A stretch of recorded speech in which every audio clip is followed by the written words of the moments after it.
प्रिय विद्यार्थियों, आज हम अध्याय 7 शुरू करते हैं। इसमें पहली कविता है अभी न होगा मेरा अंत। कवि है निराला। पूरा नाम है सूर्यकांत त्रिपाठी निराला। ये निराला छायावादी कवि हैं।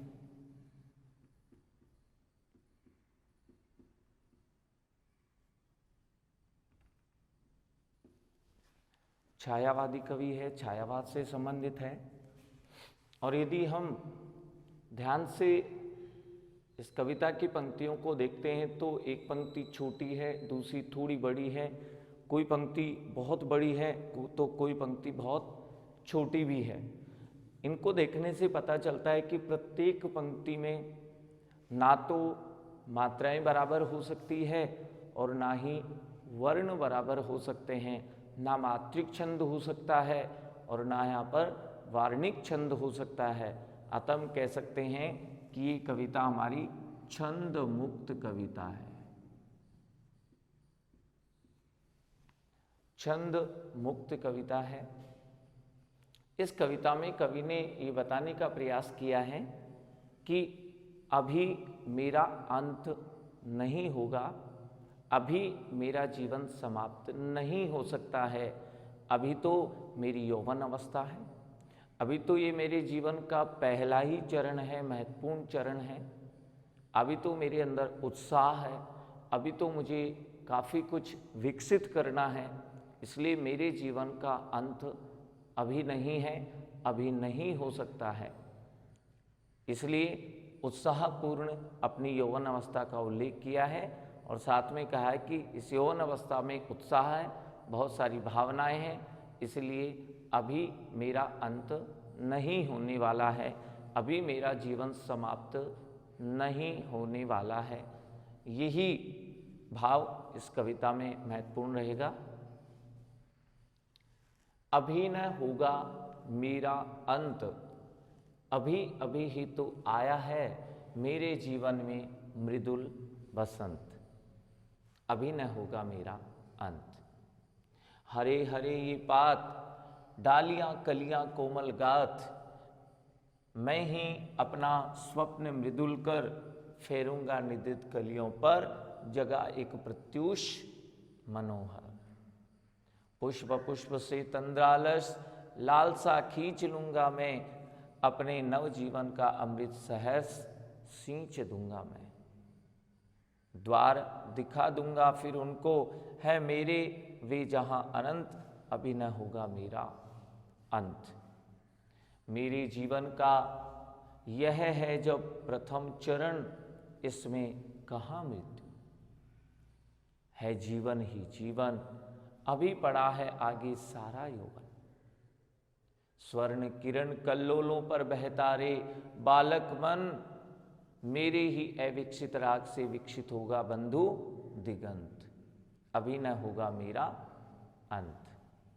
कवि यही कहना चाह रहे हैं कि अभी मेरी यौवन अवस्था है और अभी मेरे जीवन का अंत नहीं होने वाला है, मेरा जीवन अभी समाप्त नहीं होगा। अभी न होगा मेरा अंत। कवि अपनी यौवन अवस्था में है और ये कह रहे हैं कि अभी मेरे जीवन का अंत नहीं होगा, मेरे जीवन का अंत अभी नहीं होगा। अभी अभी, यहाँ अभी अभी लगातार आवृत्ति हुई है, पद की लगातार पुनरावृत्ति होती है और अर्थ एक ही होता है, तो वहां पुनरुक्ति प्रकाश अलंकार होता है।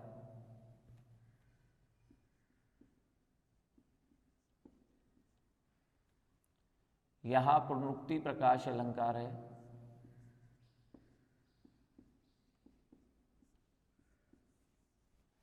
पुनरुक्ति प्रकाश अलंकार है। अभी अभी ही तो आया है मेरे जीवन में मृदुल बसंत। मृदुल का अर्थ है मधुर।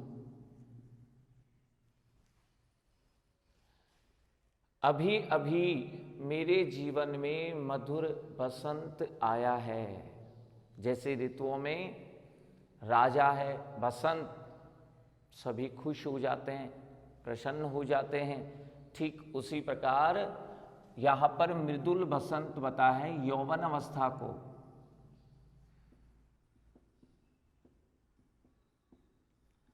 मृदुल बसंत, मधुर बसंत का अर्थ यहाँ यौवन अवस्था है।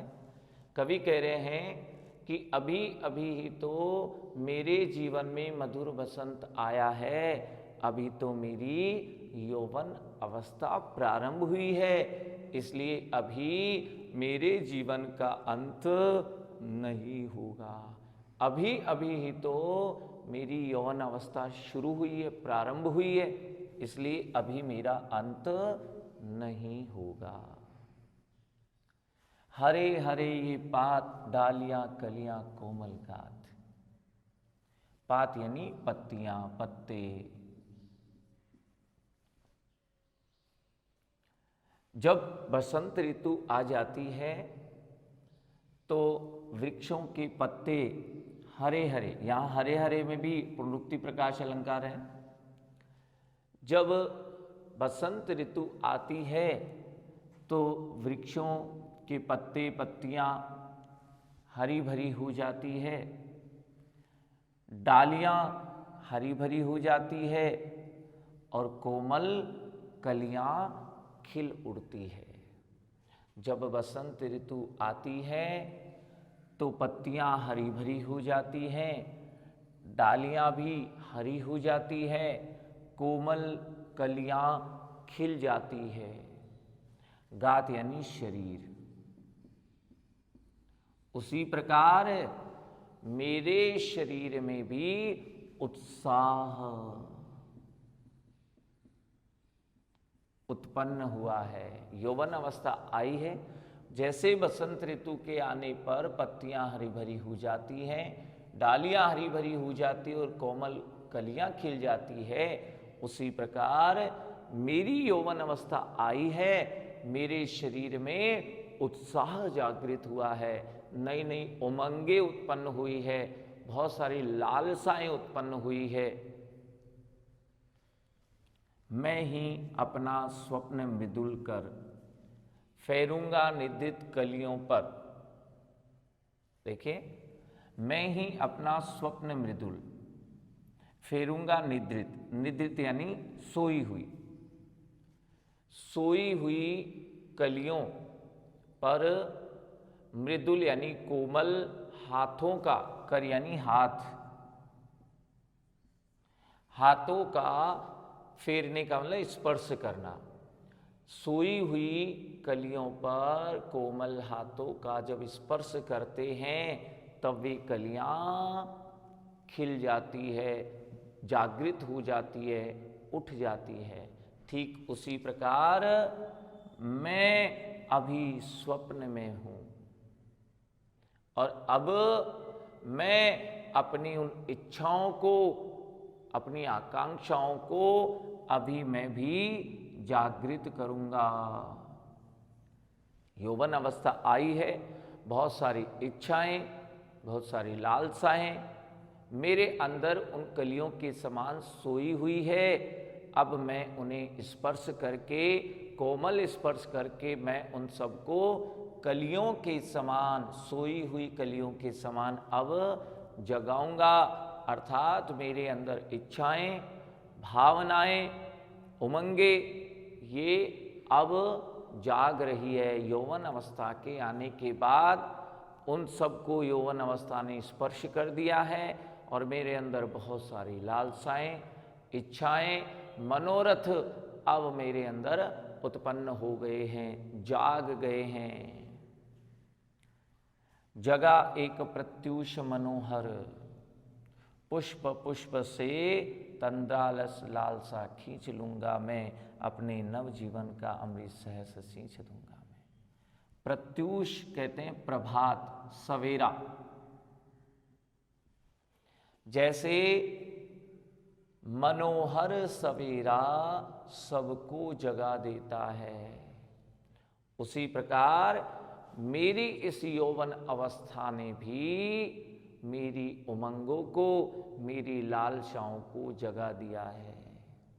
जिस प्रकार प्रभात, मनोहर प्रभात, मनोहर सवेरा सबको जगा देता है, सवेरा होने पर सभी उठ जाते हैं, जागृत अवस्था में आ जाते हैं, उसी प्रकार इस यौवन अवस्था ने मुझे भी जगा दिया है, जागृत कर दिया है। मेरी उमंगों को, मेरी लालसाओं को, मेरे मनोरथों को जागृत कर दिया है, जगा दिया है।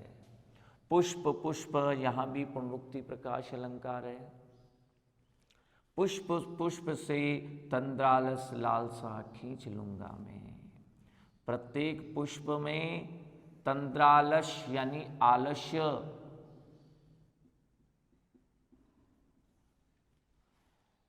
पुष्पों में जो आलस्य की लालसा है, जो आलस से फैला हुआ है, पुष्पों में भरा हुआ है, मैं उन्हें खींच लूंगा।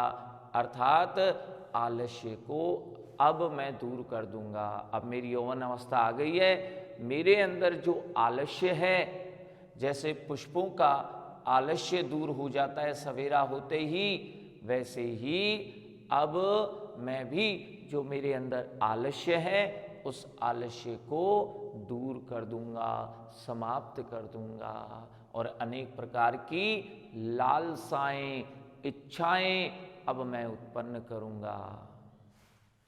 अपने नवजीवन का अमृत सहर्ष प्रसन्नता के साथ सींच दूंगा मैं।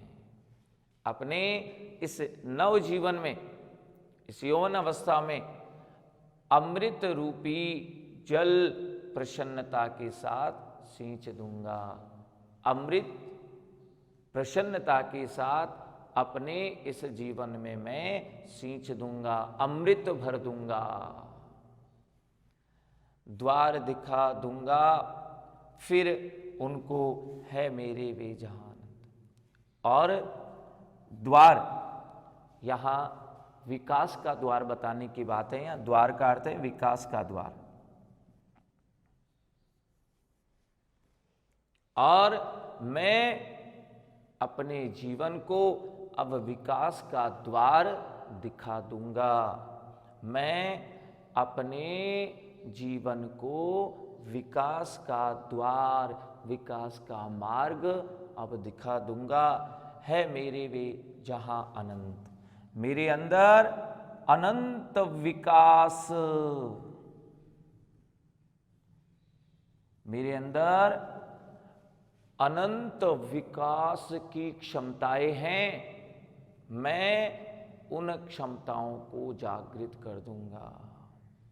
विकास के द्वार पर, विकास के मार्ग पर मैं अपने जीवन को बढ़ाऊंगा। और मेरे अंदर, मेरे जीवन में अभी तो विकास की अनंत सीमाएं हैं, इसलिए अभी मेरे जीवन का अंत नहीं हो सकता। अभी तो मेरे जीवन में विकास के लिए अनंत सीमाएं, अनंत विकास अभी तो मुझे करना है, इसलिए अभी मेरे जीवन का अंत नहीं होगा। मेरे जीवन का यह है प्रथम चरण। जीवन का प्रथम चरण यहां यौवन अवस्था को ही कहा है। मेरी यह यौवन अवस्था अभी तो जीवन का पहला चरण ही है, और इसमें कहाँ मृत्यु, इसमें मृत्यु अभी संभव नहीं है। अभी मेरी मृत्यु नहीं होगी, क्योंकि ये अभी मेरे जीवन का प्रथम चरण ही है जीवन ही जीवन। अभी तो मेरा जीवन बहुत लंबा है, अभी तो जीवन ही जीवन है। अभी पड़ा है आगे सारा यौवन। अभी तो यौवन की शुरुआत है, अभी तो बहुत सारा यौवन भी बाकी है, और उसके बाद आगे का जीवन भी है। स्वर्ण किरण कल्लोलों पर बहता रे, कल्लोल लहरें। जिस प्रकार लहरें बहती है, स्वर्णिम किरणें उन पर गिरती है, उसी प्रकार मेरा जो मन है उन लहरों के समान अभी तो बह रहा है, और मेरा ये मन अभी तो बालक है, अभी तो बालक मन है। और जिस प्रकार समुद्र में लहरें बहती रहती है, स्वर्णिम किरणें उन पर पड़ती है, उसी प्रकार मेरे मन की लहरों पर भी अभी स्वर्णिम किरणें यौवन अवस्था की पड़ी है। अभी तो और कल्लोल करना है, अभी तो मेरी मन की लहरों को और बहना है, और मेरा मन अभी बालक ही है, मेरा बालक मन ही है। मेरे ही अविकसित राग से, राग यानी प्रेम, और मेरे अंदर अभी प्रेम भावनाएं अविकसित है, मेरे अंदर प्रेम भावनाएं अभी अविकसित है, अभी तो प्रेम भावनाएं विकसित नहीं हुई है। विकसित होगा बंधु दिगंत।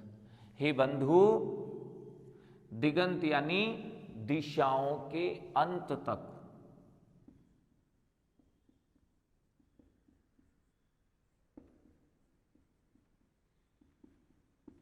दिशाओं के अंत तक अर्थात असीमित, अनंत।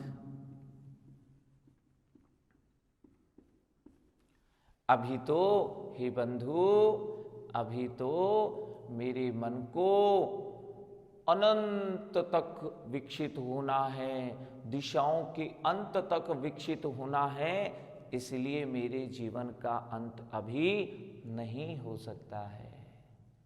अभी तो प्रेम भावनाएं भी विकसित नहीं हुई है। हे बंधु, मेरे मन को अभी तो अनंत सीमा तक, दिशाओं के अंत तक विकसित होना है, इसलिए मेरे जीवन का अंत अभी संभव नहीं है, अभी मेरे जीवन का अंत नहीं होगा।